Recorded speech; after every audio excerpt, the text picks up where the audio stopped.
Hey, what's up, everybody? I just wanted to do another quick little check-in on my pursuit for 100, kind of goal, give you a quick weight update, and give you a little tidbit of information that I was thinking about in regards to confronting your habits. So I'm hoping you'll stick around for the duration of the video.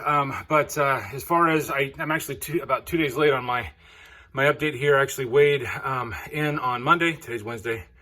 And down another almost 2 pounds, but I'm going to say 1 because that's what it was officially. So I'm now officially at 85 pounds lost total, which I'm stoked about, and makes that 100-pound goal seem much more in reach. And so I'm excited. I'm excited about where I'm going in the upcoming few weeks.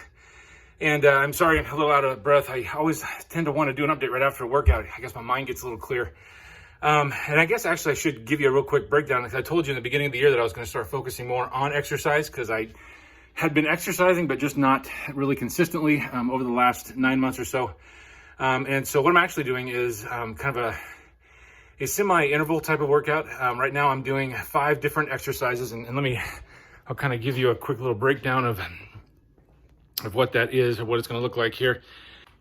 All right, so this is really what we're doing. We're kind of I'm doing a pre-workout or a kind of warm up to get my blood flowing through my body. So I'm basically doing a 1,000-meter row. If you don't have a rowing machine, you can always go for a walk, go for a bike ride, do something to get your blood flowing. Then I just kind of held it in plank as long as I could, just to kind of, again, get the blood rushing through my muscles. I was going to do kind of a shoulder heavy workout today. And so wanted to get my upper body kind of warmed up a little bit. And after that, it was basically just, so what I'm doing is I'm doing 5 different exercises: shoulder press, box jump, I'm trying to read this backwards, slam ball, which is basically a 70-pound ball that I throw over my shoulder back and forth, kettlebell squats or just standard squats, and then the med ball sit-ups. Sorry, I'm actually looking at this backwards and reversed in here. I'm trying to read it, so I'm apparently not as good as reading backwards upside down letters. Anyway, and then I just cool down on the bike afterwards. But I'm doing 5 exercises 3 times, and what I'm doing is I'm working out for a minute, which is right there, and then 30 seconds of rest. And so I'm doing an exercise for a minute. As soon as the timer beeps, I give it 30 seconds rest and right back into it. And this keeps me going for a period of time. And so it helps me to get my heart rate up and keep it up for the duration of my workout. So that's kind of what I've been doing. And those are the types of exercises and workouts that I'm going to be doing over the next probably 6 to 8 weeks. And I'll kind of update you guys as I go along. But just getting into the quick tidbit of information about confronting your habits. I was kind of looking around the internet yesterday, and I happened to go on a different keto site, and somebody was on there, and they asked this question, and it was really profound, and it made me really think of this. They said, hey, is it okay if I don't finish all the food on my plate? I'm having a hard time, getting the total calories in for my day, and I'm just having a hard time finishing my meal. And I thought about that, and I went, wow, is that really a question? And then I thought, I did the same thing. And what it made me think of is that it's not enough to just kind of get on this diet and do a diet, right? I mean, I'm doing the ketogenic lifestyle, and I'm trying to be calling it a lifestyle, but that question made me really, really think about the fact that this is a lifestyle, which means that I need to confront my habits.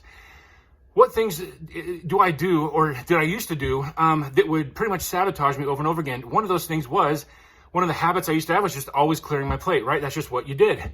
And so, growing up, you better clear your plate, right? We tell our kids that all the time. And I used to do that no matter how full I was. I mean, how many of you have had that experience? You can leave a comment down below of being so full, but you just feel like you've got to have that last bite, got to clear your plate. That's a habit that I had, and I had to confront, and I had to break it.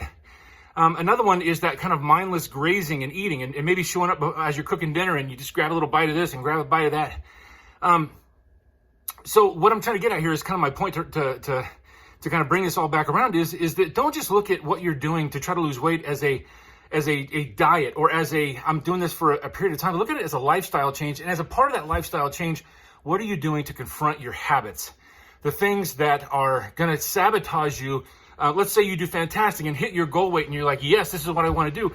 But if you haven't confronted that one habit, whatever that is, you're going to likely end up right back in the same place. Confront that habit. Have an opportunity to say, yes, I recognize that in the afternoon at work, 4 o'clock, my energy, used to tail off, but it hasn't really much lately, but I just always used to snack at this time of day. I don't want to do that anymore. So it's okay if I don't go and do that. Or all my coworkers would get up and go in and have, my work's great for having Bagel Friday, which is fantastic. I love them, but I haven't been able to do that. And so I had to stop that habit. I had to quit doing that. So I'm just saying, find out what those habits are, those things that that you haven't confronted yet, those things that are going to likely sabotage you at the end of the line once you've reached your goals, and confront them and be like, if you're sitting in front of that plate and you're not finished or you've eaten half of it, I'm done. And I'm going to go and I'm going to put this back. I'll save it for tomorrow, and I've got myself a meal maybe for dinner tomorrow. I don't even have to cook tomorrow. How great is that? Just confront those habits and don't be afraid to just blow them out of the water and completely change your way of thinking when it comes to those things. So thank you for listening in today. Thank you for following my story as I try to inch in on closer to 100 pounds. If you're new to my channel, hop over, click on subscribe, click on the little bell icon to get notifications when new content comes out. Please like this video. And again, comment down below. Let me know how you're doing. We're into the new year now. How have you been going on your programs or on your lifestyle changes that you're trying to do? I'd love to hear from you. So after that, listen, thank you so much for listening. Thank you for watching, and I will see you next time.